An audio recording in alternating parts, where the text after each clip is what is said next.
Ah, you're back.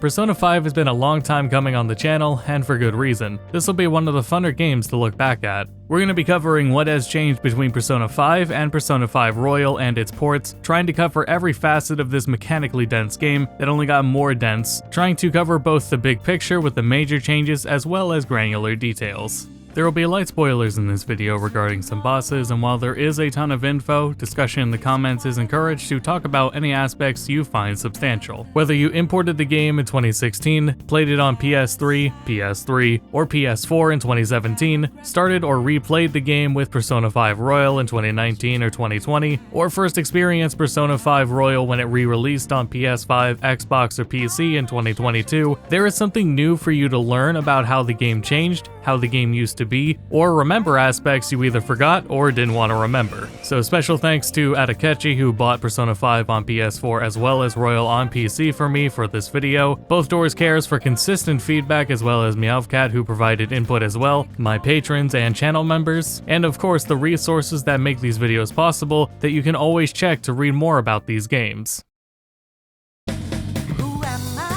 Now let's get started with Persona 5 on PS3 and PS4. So overseas, Merciless Difficulty and Japanese voices are not on disc and instead are free DLC. In the Chinese and Korean versions, the Almighty icon and Ryuji's shoes were altered to not resemble the rising sun due to its association with Imperial Japan. The game on PS3 is 720p 30, while on PS4 it's 1080p 30. The PS3 version is also susceptible to some screen tearing as it doesn't maintain a perfect 30. And now for Persona 5's expanded re-release, Persona 5 Royal. Royal introduces new characters with confidants Maruki and Yoshizawa. Akechi's social link isn't automatic anymore either. Royal features an unlockable third semester, unlocked via the Counselor Confidant, though you'll benefit from doing Yoshizawa's and Akechi's too. Royal also features 2 new secret bosses, both in the third semester and one requiring New Game Plus. There's many new activities and events from minor to major, such as the Summer Festival with the guys, or more people to talk to on the last day. Valentine's Day was also updated and you'll now celebrate White Day. The Thieves' Den is an out-of-game area akin to Persona 4's TV listings, featuring cutscene music and artwork galleries, in-game achievements that are more completionist based than the general achievements, and where you can start your addiction to the card game Tycoon. A new English font was used, one that supports accents for words like arsène or café, and thus supports the new localized languages, French, Italian, German, and Spanish. While most of the base game's DLC costumes come with Royal, the Raido Kusunoha DLC isn't available in certain regions other than the US, also due to its association with Imperial Japan. The localization was revised across the board with corrections and more accurate lines, as you can tell just from the minor examples picked from the first few hours, and there are some more detailed descriptions. Moreover, in the localization, the Shinjuku men were changed from flirtatious gay men to men interested in introducing Ryuji to drag. The ease of safety or safe difficulty was toned down, though easy was made easier through increased XP and money multipliers. Merciless, now on disc, reduced its damage multiplier but increased XP and money. Moreover, New Game Plus in Royal now carries over permanent HP and SP upgrades. Game overs before started you exactly as you were when you last saved. In Royal, you can opt to return to your last waiting room as you entered it, but you'll retain any XP and money you earned since you were last there. There's a few big universal mechanical changes we should be aware of going forward. First, Baton Pass is available immediately for everybody, and now has ranks for everyone that provide more effects and increase HP and SP recovery. Moreover, the fourth person in the Baton Pass won't consume HP or SP with their skill. Second, technical damage doesn't do as much damage, but there's now a chance to down enemies that can be increased. And for the sake of potential technical damage, Morgana gets Palimpa, Makoto gets Makajama, and On gained Lullaby and her Tentarafu was given to Haru. You're also now told when a skill will inflict technical damage. And third, guns reload after every battle instead of being a set amount of ammo per dungeon visit. With this, total gun ammo was reduced heavily depending on how many times one could shoot in a turn. Guns generally are more expensive, do a bit less damage, are a bit less accurate, and not nearly as many enemies are weak to gun as they were before. And since it's not needed now, you can't craft reserve ammo to refill ammo mid-infiltration anymore. There's new accessories that grant usable skills skills, including for party members, and many minor changes result in the game being faster, such as battle results for regular encounters are condensed, there's shorter transitions used more frequently, and many more cutscenes can be sped up. Everyone can also get a third-tier persona during the third semester, which provide everyone with a unique skill. Powerful unison attacks between party members known as showtimes unlock throughout the course of the game now, and shadow negotiation retries from party members if they proc are now guaranteed to work. Enemies had their attributes and movesets rebalanced and revamped, and new enemies were shuffled into prior areas and generally now provide more enemy variety, which complements how baton passing works now. There's new enemy types as well. Savage shadows are strong shadows that you can't negotiate with until they have 25% HP left, and disaster shadows have higher stats but they only attack when attacked first, and when they are killed they do AoE damage to other enemies as well as drop rare items. And major boss fights were overhauled or expanded with reworked mechanics, skills, or gimmicks to their fights. For example, the second palace boss had two forms that it would cycle between, one where you have to finish off each piece close together before any of them can restore, and a second true form that you actually have to defeat that's not a threat at all. On the second cycle, he'll use an attack that'll make a party member weak to all affinities, and then in the third cycle, you'd be able to inflict that ailment back on them. In Royal, these two forms are now two phases, and there is no cycle now, so he can inflict this ailment right away, and then you'll be prompted to inflict it back after he restores twice. So after the first phase, he appears once again, but will now spawn clones of different elements that effectively turn the fight into a baton pass check. Your Navi will provide a hint on how to talk to a given shadow's personality. Recruiting a shadow you already have grants XP to that persona. Shadows in your compendium but not in your stock asked to join before giving items or money. And enemies now have fixed common and rare drops when you pickpocket them. Every palace has been tweaked for two things. They've been altered to incorporate Joker's new grappling hook to reach high places or ambush enemies from a distance, and the second thing is will seeds. These are special items found in new parts of palaces that restore SP on pickup and can be used to make strong accessories. The one change worth noting right now is that you can now fast forward the space travel between airlocks during the airlock puzzle segments. Search objects and chest loot were also overhauled, and party members will now ask to equip gear from a treasure chest if it's statistically better for them. Palace security meters will start at 40% now, but generally in Royal, navigating around enemies is much more fair to the player anyway, with changes such as spontaneously spawning enemies being removed, new confidant abilities, and extra cover added as well to help avoid unnecessary detection. Many palaces and puzzles in them had some layouts and solutions updated for the player's convenience by making them easier to navigate or cutting out unnecessary hallways, though some were changed much more than others. For example, while some palaces had entirely revamped puzzles, the infamous airlock puzzle has the exact same solution, but two rooms were consolidated into a hallway and a will seed room was added. You can also now rotate the camera completely while in cover rather than only right in front of you, which is a big game changer. Alongside, you can use the D-pad to swap targets. And before, you could whiff when dashing at an enemy and trying to attack them, but in Royal it's now impossible to whiff.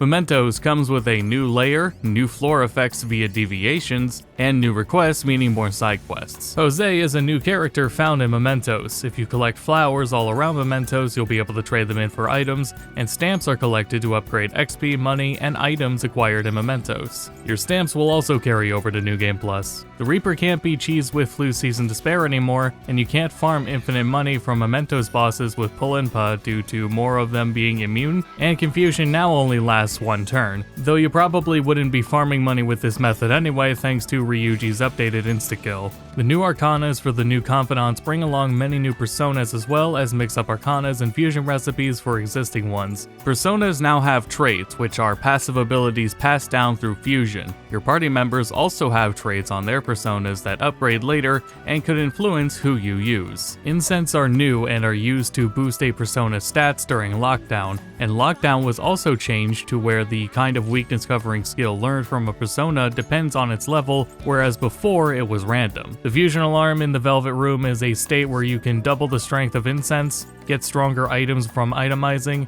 fused personas will be more likely to see skill changes or stat bonuses, and fusion accidents are much more likely to happen and you will be warned ahead of time when it will. Challenge battles are where you battle waves of enemies on special stages in the Velvet Room, which is used to fight the DLC boss fights for the Persona 3 and 4 protagonists. Your score and rewards also carry over to New Game Plus. So alongside stats and skills, the new confidants bring along new abilities, alongside what the other confidants unlock with their ranks were also updated. From Ryuji, you'll get a new ability that makes it easier to dash without being spotted, and his insta-kill ability used to require ambushing the enemy, but now you just have to dash at an enemy weak enough, indicated by being green in third eye, and you don't even have to press a button for it either. It also now rewards money and XP. Caroline and Justine's ability to let you pay to fuse a higher level persona was moved from rank 10 to rank 5, with the new rank 10 ability lowering the cost. And with the changes to how lockdown works in Royal, the isolation ability was removed.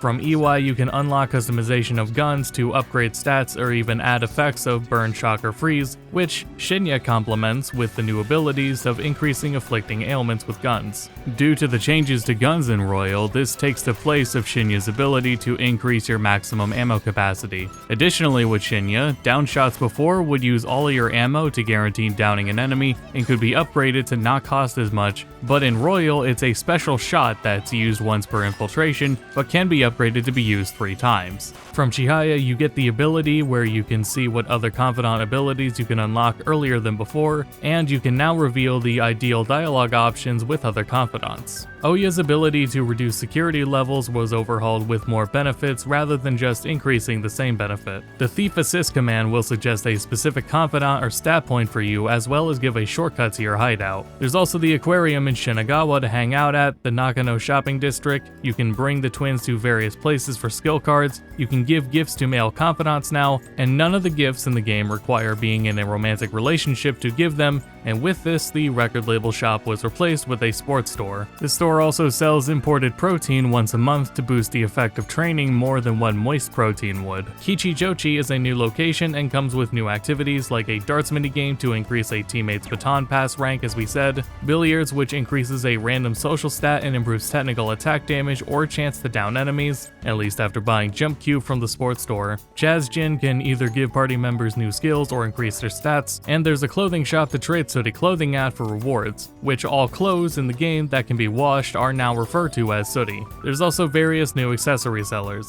Prior ways of growing stats were tweaked and rebalanced a little bit too. Some examples would be like how you can't work at the flower shop at night anymore. You can go to the batting cages for free in the evening, and 3 home runs will get you a free daytime session. The convenience store was buffed with much better pay, and when you work there on any date with a 7 in it, you'll get more money and charm points. And busy days there now have you remembering where barcodes are at. And to remind you, you'll now be texted when any part-time job is busy. Training was buffed too. Before, with training at home or at the gym, each cycle would end on a lower gain of 1 HP or SP due to getting used to the exercise before starting the next exercise, and when you finish all the exercise cycles, you'll only ever get 1 HP or SP going forward. In Royal, each exercise cycle simply gives a set amount, and at the end you'll continue getting the last cycle's set amount every time. The old temple is also new to Royal, and it can be used to increase SP. You sign up for a membership for DVD rentals now, so you don't have to worry about late fees anymore. You'll also get a TV from cleaning your room rather than the pawn shop, though you'll still need to buy a DVD player from there. There's 4 more DVDs, 12 more books, and 1 new game to play.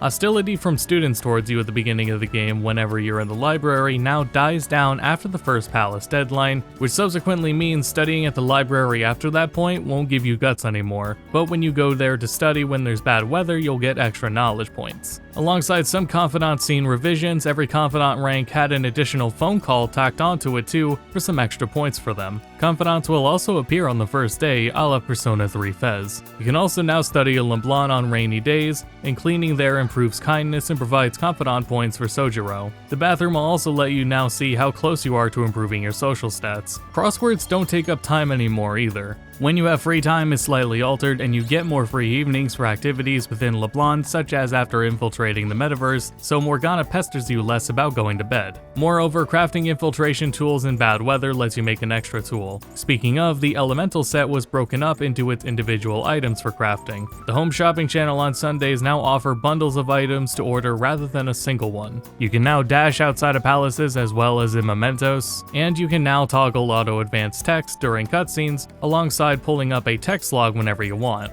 Royal also touched up on things visually with higher resolution textures, some that were changed and some that were upscaled, features like depth of field, and there was adjusted color grading, though these are things you won't really notice without direct comparisons. When we do though, some things do stick out, like the compression artifacts and color banding on upscaled textures. It's not always that blatantly obvious though, and it can be pretty hard to see, especially among scenes that have updated lighting or increased contrast, or just a bunch of new updated meshes. There were new character portraits that were redrawn, and party members got some new portraits altogether. A number of locales had minor visual updates as well. Phone conversations show a portrait of who you're talking to, the chat app background is now animated, Shadow and other entities were given unique text boxes, borders throughout the game were updated as the kaleidoscope effect was toned down marginally, and the letterbox border is used much more often. Safe room doors have a much more prevalent effect to them, and there's an animation for the day a calling card is sent out. And load times are a bit faster too. In a vacuum, it's not too noticeable, but over the course of the whole game, it will save time.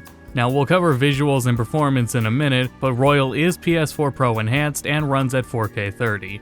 In regards to music overall, Royal adds 29 songs for things like the new semester to the opening to the new ambush song. The music in Mementos also now changes per level within it. Dual audio is no longer a separate download. A number of prior unvoiced scenes in the vanilla game are also now voiced.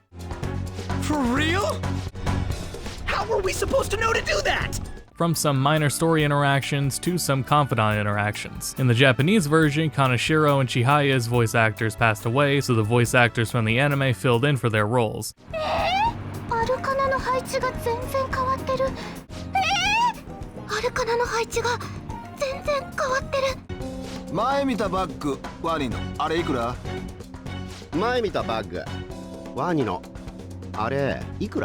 In English, Lala is now voiced, and Takemi has a new voice actor. Fine.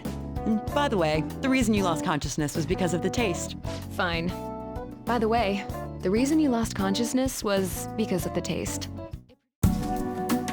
And now for the multi-platform re-release of Persona 5 Royal. Since they released together, buying the Xbox version lets you pay once for the game on Xbox One, Series, and on Windows Store PC. However, Persona 5 Royal on PS4 does not enable you to play this new version of Royal on PS5. So keep in mind, any of the changes we talk about going forward do not apply to the PS4 version of Royal. Almost all DLC for the original releases of Royal is included for this version, though all the trailers in the Thieves' Den were cut besides the one for Daybreakers. During the airlock puzzle segment, a white X now appears over inactive symbols and paths so you can tell which are inactive. A similar change was made in Royal's new palace, where Joker comments on the current active color involved in the puzzle. Those Rising Sun changes are present in all versions, and the Raido Kusunoha costume and music DLC were removed. Some minor errors are introduced, like this texture from the Japanese version is used instead of the corrected one in Royal's original localization. Now this isn't a bug, but the Xbox version doesn't include the achievement for getting all other achievements, but this one is still in the Thieves' Den. And as you would expect, the touchpad and gyro features of the game are dropped from the Xbox version. They are present on Switch though, so you can pet Morgana if you undock the Switch and use the touchscreen. With the addition of an epilepsy warning added to this re-release, many shots like the all-out attacks, Velvet Room activities, Tycoon, and pre-rendered scenes were dimmed. For whatever reason though, this excludes the Switch version. The Switch version also had its file size properly optimized compared to the other platforms. Pre-rendered assets remain looking nice, though textures are noticeably more compressed. From lowest to greatest fidelity, Xbox One S is 900p 30, the PS4 version of Royal is 1080p 30, PS4 Pro and Xbox One X are 4K 30 with 1080p UI, Xbox Series S is 1080p 60, and PS5 and Xbox Series X are 4K 60. On Switch, we're looking at 810p 30 when docked, though the UI remains 1080p. Then when undocked, you'll get 540p 30, and the UI will be 720p. Frame rate is fine, so this lower resolution is the one big thing with the Switch version, especially with either weak or no anti-aliasing on any console. On Steam Deck, people push for 1080p just for the clean UI, but you'll see drops mostly in just populated areas, so you can lower the resolution scaling or lower the display hertz to 40 if you want a more consistent frame rate in these areas. On PC, you'll be able to go up to 4K and 120 FPS. The PC version also has button rebinding, bog standard graphics options, and no native ultra-wide support. The shadow quality setting also doesn't doesn't work and was never patched. After every loading screen, shadow quality will revert to medium, which won't reflect in the game's settings, but you can tell by the brief flash to black the game does when you change shadow quality. Granted, this is harder to notice from going from medium to high, and a lot easier to notice if you're going from low to medium. Persona 5 is a legendary title and my favorite Christmas game, don't let anyone tell you it's not, and it's worth experiencing in any way you can. The vanilla game on PS3 and PS4 doesn't have as much content, less mechanics, and lower visual fidelity, though lighting can be subjective. It does feel like any sorts of cons can be outweighed by any number of pros, and would be harder to find a reason to not recommend Royal. Though the PS4 version of Royal and the 2022 releases of it begs the question more so. The best visual and performance you'll find is on PC, PS5, and Series X, and in general you do get more for the asking price as well unless you're a big fan of those trailers or a Raido Kusunoha fan. That's all for now. If you learned anything new in this video, I would encourage you to share the video or leave a like. Another thanks to my patrons and channel members as well for sticking with me. I'm burnt out, so I'll be taking a short break. When I return next year, the plan will be to cover Dragon Quest III and Xenoblade Chronicles X. So till next time, thank you for watching.